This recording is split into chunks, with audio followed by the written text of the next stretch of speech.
আসসালামু আলাইকুম গাইস, আপনারা সকলে কেমন আছেন?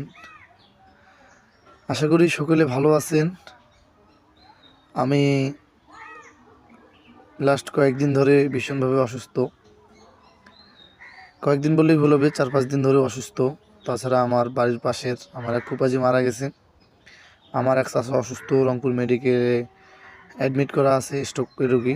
আমার ফুপাজি হার্ট অ্যাটাক করে মারা গেছে। তারপরে আমার পায়ে ইনফেকশন হয়েছে, একটা ফোঁটা হচ্ছিল, ফোঁটা গিয়ে ইনফেকশন হয়েছে। তো মোটামুটি এই কারণে ভিডিও আপলোড করতে পারতেছি না, ফেসবুকে অ্যাক্টিভও থাকতে পারতেছি না।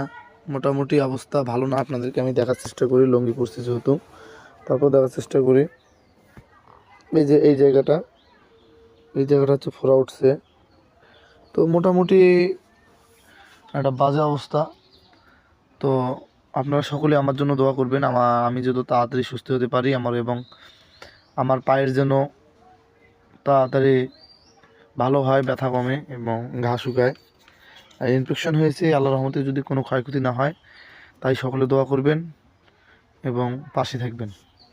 ধন্যবাদ। আসসালামু আলাইকুম।